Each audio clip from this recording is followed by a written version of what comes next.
Good day, dear listener, and welcome aboard the Ozma. We have an exciting show planned for you, but before we get too far, a word to the wise.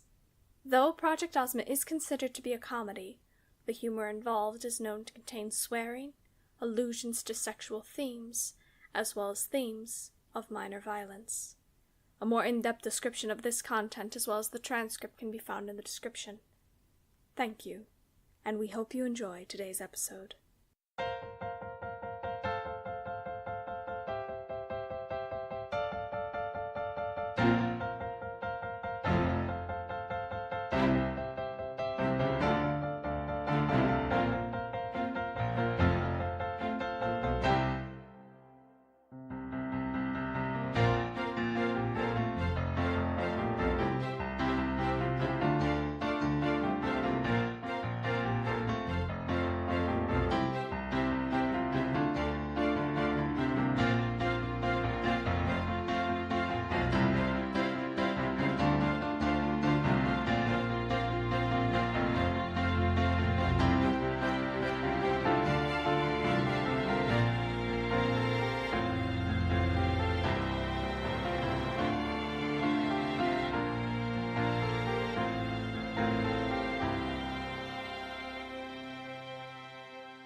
If I had known that I was teaming up with an AI that was almost as old as the Ozma itself, I might have considered it sooner. The added bonus of having someone with that extra knowledge would have been very helpful from the very beginning. I had been pretending to be the Queen of Earth for a few days now. After the fiasco with Miele, my already low reputation had dropped to practically non-existent.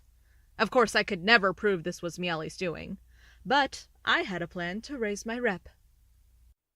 You almost ready, Percy? Okay, we had a plan. AI had been working on the Ozma for a long time. They knew the ins and outs of everyone here, despite how robotic they pretended to be. It turns out a lot of rulers are scared of robots that gain sentience, so AI has spent their time trying to seem as artificial as possible. And people don't seem to mind speaking freely among the bots, so AI had learned what made each ruler tick. Percy, are you listening? Yeah. Repeat the plan back to me so I know that you got it. You've rewired my translator so it can act as a walkie-talkie. I'm going to walk around and seduce the other rulers with your guidance. Seduce them? Yeah, lay the charm on thick. What would you call it? I suppose you're not wrong? Exactly. So, the plan. Those eligible to join the council, but not the council itself. The council already has others buttering them up. Selecting friends of the council will allow good gossip to flow into their ears. Perfect! Now go out there and fight that mean Miele's gossip. AI, we don't know if that was her. I know, but it's fun to be able to get excited and show it. Alright, buddy, let's just take it easy. Who should I meet up with first? King Ampoll. You remember him? Yeah, we talked my second day. What of him? He's incredibly traditional. One of the few here who doesn't believe new leaders should be able to have a chance at independent rule at all. Sounds like we'll get along great already. Well, King Ampoll just believes that you're too young and too inexperienced to wander this galaxy alone. He thinks rulers would be better measured after being put for a few decades under the guidance of a more experienced planet, rather than being thrown into it all. Discovering space travel does not make you a ruler, and King Ampoll simply wishes that there was more education behind everything. That's actually a valid point. So go learn from him. Ask him about his experience and for advice in leading a planet and maneuvering the Ozma conferences. I'm sure you've learned ways to, how to phrase this, make someone feel better about themselves where you don't really mean it. You mean kiss ass? Sure, give it a go. Everyone here already knows that you're new to your planet's throne, so use that to your advantage. You're sure about this? Positive. Now go, before someone spots us speaking for too long. Good evening, Persephone. Hey, hello, Ampoll? King, Ampoll? Please, just Ampoll is fine. Though I appreciate your effort. Oh, yeah, sure. I must admit, I am surprised to see you out of your room. With the rumors that are circling, many would have hidden away until that gossip died down. So, is it a good thing I'm out? That remains to be seen. Staying out of sight allows the rumors to die faster, but it also implies you can't handle a bit of bad press. Well, here I am. Here you are. Ask him for help on improving your image. Listen, I actually came over here because of that. Your reputation. Yes. I got crowned early, and I'm new to the gig, and frankly, I have no idea what I'm doing. That's exactly what the problem is. What? You need to know what you're doing. And if you don't know, pretend. What? I believe you're familiar with the concept, conceal the truth until it is deemed approvable. Fake it till you make it? Man, there's a lot of alien and Earth euphemisms that are similar. Quite. Either way, that's the correct course of action. And that's gonna help me how? These other rulers will tear you to pieces before you even become a thought in the council's mind, if you doubt yourself. Look at the first day I met you. You made a bold choice letting your guard perform at all. But it wasn't until you began to question your decision that you began to fall. What was I supposed to do? Nadul? Queen Nadul. Yes. Queen Nadul began hounding me about it the second she saw me. What were you supposed to do? What did you expect to happen? You're here to show that you're a capable ruler. Everything you do will be called into question, and if you can't support your own choices, no one will. I suppose that makes sense. You just suppose. If you disagree, you say so, and we can either further your understanding or help me understand why my statement is false, so I can better adjust it. Having opinions and being open to sharing them allows us to have the opportunity to learn.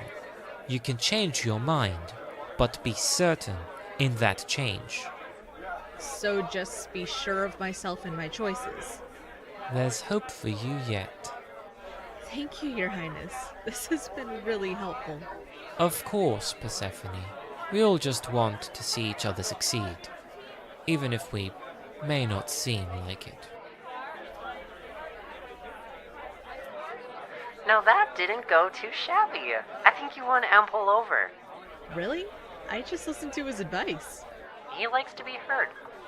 Oh, Nadul just came in. Go talk to her. What do I say? She hates us robots. I'll come run into you, and then you can go and complain about me. AI, I'm not sure that's the best course of action. I understand. What do you think would be better?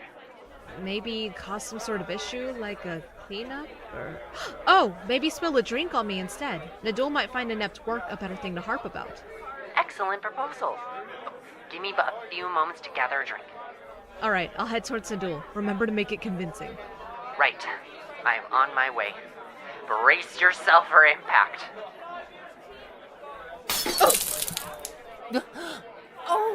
Oh, my apologies, Queen Persephone. Please, allow me to gather some towels.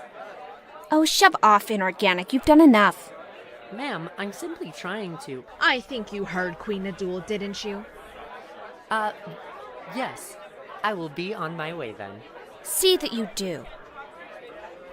Ugh, inorganics. You think that it being programmed to be helpful would be less... Disgusting? I was going to say irritating, but that works too. Especially being unable to do a simple job they were programmed to do. Exactly! Who spills a drink on a queen? You make quite the point, Persephone. I see that you seem to be very knowledgeable of many things. I'm glad we can share in this distaste of that scrap metal. I would expect nothing less from a great ruler such as yourself. You can see that this is utter incompetence. You can't expect anything more from them. They aren't reliable in the same way we living creatures are. Bot builders try to create as close to life as they can get, but a machine is a machine, no matter how fancy its packaging. You're talking about AI? But of course. At least the other tin cans here aren't trying to be something they're not. Does she know? I'll find out. I see no difference. A bot is a bot and is no replacement for us. Precisely. So why that insult to living beings' creator tried to fool everyone into seeing them as one of us is preposterous. That robot is a tin can spray-painted yellow pretending to be a gold bar. Metal, worthless, and empty. Ouch. Well, at least she doesn't know. Agreed.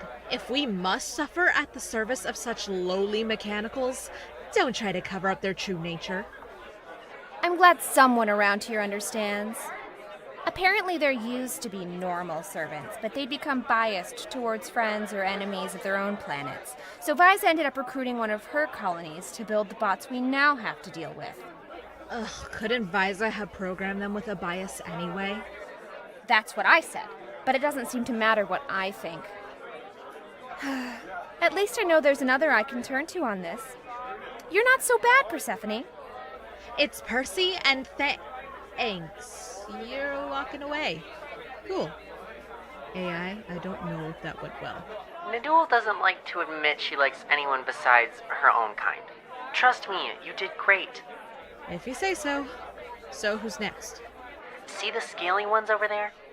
The giant lizard men? What about them? That's Tixa and her guard Garti. She's the ruler of Charbray. Alright, how do I win her over? Much like a snake sheds its skin, Charbrayans are able to shed their own to take the form of any creature that shares a similar form to them. So do I ask for a demonstration? No! That'd get the opposite reaction of what you want. So what do I do? Despite having this ability, Charbrayans are a very proud race, and they hold their original face as most beautiful in all the galaxy. So to use this power is seen as a rejection of who you are. At least, it used to be. Some take delight in exploring the forms of others, and, however, Tixa Is traditional. Yup. She prides herself on never making use of her shape-shifting ability. Play into that. If you say so. Hello, Queen Tixa. Well, if it isn't the little human. How's Earth doing? Oh, it doesn't matter, does it? Because with the route you're on, you'll just be invaded. Tixa, please. Oh, calm down, Garti. I'm just trying to get to know the human better. I'm not so sure about that. Oh, you're so certain? I'm certain that you're only trying to stir up drama. You have no right to speak to me that way! Apologies, Persephone. Her Highness has been a bit on edge today. Don't treat me like I'm some sort of child, Garti! Then stop acting like one. Sorry. What can we do for you, Persephone? I actually meant to come over here sooner. I can't help but notice how lovely the both of you are. What? Are you going to accidentally propose to me, too? No, I mean, I overheard rumors about how your people have the ability to shapeshift, but you don't deny your beauty and will stay in your own form. You seem surprisingly knowledgeable. I don't have to be. I just have eyes and know true beauty when I see it. Oh, you're so sure of that?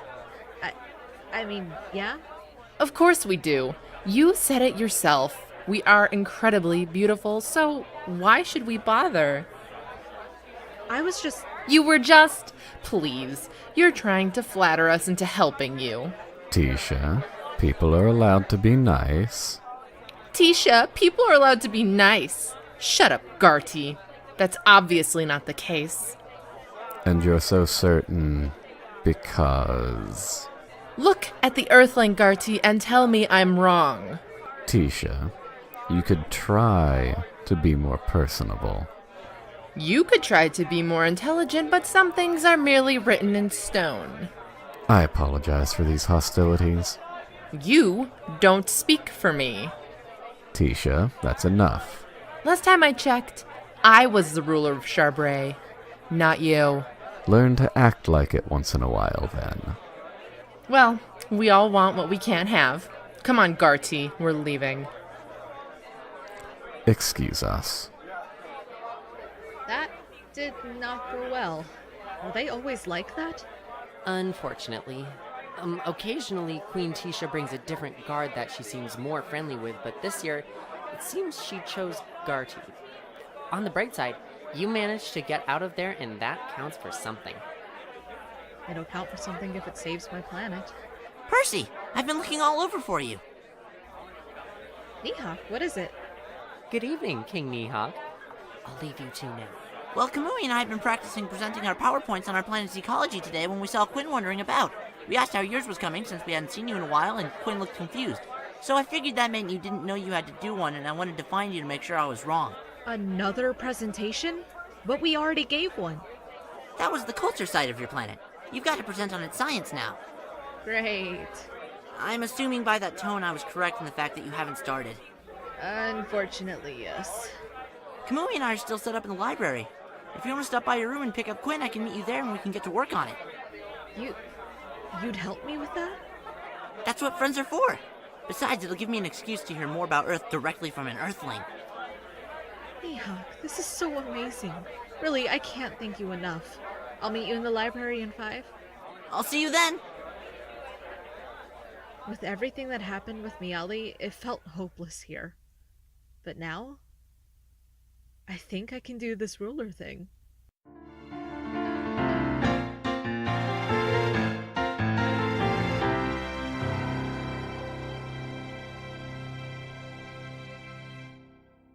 Project Ozma is a Goose Thunder Network produced podcast. Today's episode, An AI's Guide to Alien Networking, was written by Molly Rae and Megan and edited by Ylva, with sound editing by Hannah. Music was composed and performed by Benny James. The voices you heard in today's episode in order of appearance were Allison as Percy, Benny James as AI, Jason as Ampoll, Philomena as Nadul, Megan as Tixa, Dylan as Garti, and Owen as Knihak. Want to continue to stay up to date on all things Ozma? Follow us on Tumblr at Project-Ozma, on Instagram at Project Ozma Podcast, or on Twitter at Project Ozma.